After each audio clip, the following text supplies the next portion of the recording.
They're bright, they're beautiful, they smell good.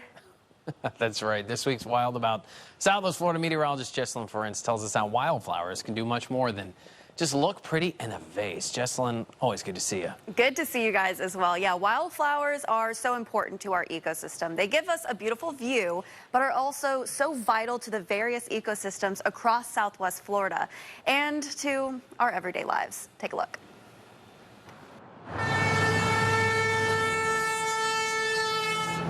Our communities continue to grow at a rapid pace, and I think we can agree our lives can feel a bit hectic at times. Sometimes we need to just slow down and smell the roses, or rather, some of the hundreds of native wildflowers special to Southwest Florida. So that is the Cuban meadow beauty. We have wiregrass here. That's a milkwort. That's Pyrochetus cystoides. We met up with FGCU Assistant Professor Jay Horn and Sarah Burke with the Florida Wildflower Foundation to walk around the currently dry wetlands of Babcock-Webb Wildlife Management Area. Most species-rich landscapes that occur in the eastern United States are here in Florida and in Southwest Florida. There, we saw hundreds of bold, eye-catching colors of different blooms surrounding us. It looks very, again, homogeneous, and it looks like all the same thing. But when you begin looking at the plants individually, there is a huge diversity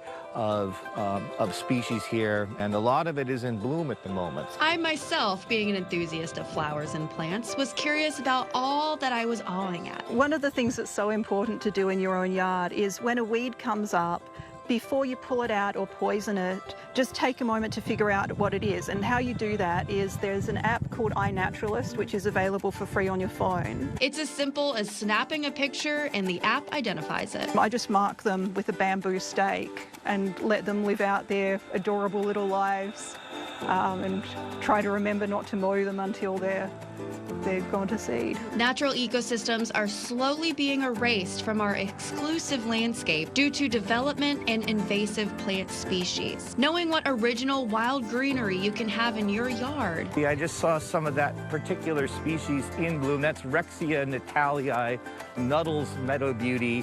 Here's one in bloom over here. You can help create a connected pathway to keep the incredible biodiversity alive. They say that about 1 in 3 bites of food that we eat directly rely upon some kind of pollinator. It makes for such a delightful garden, having a garden that's buzzing with bees and butterflies and hummingbirds and other gorgeous little critters. Native species can bring in those gorgeous little critters, making for an added scenic view out your window, but can also help our water quality. Even a relatively narrow buffer zone between your lawn and the water can help to absorb a lot of the nitrogen and other things that might run off from your yard into the water.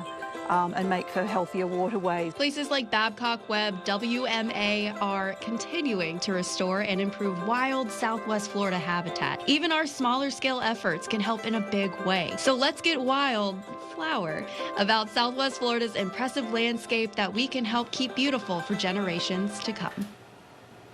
Now, there's so much information on what you can plant in your yard. For example, I have this magazine. It's just 20 easy-to-grow wildflowers. I got it when I was hanging out with Sarah there.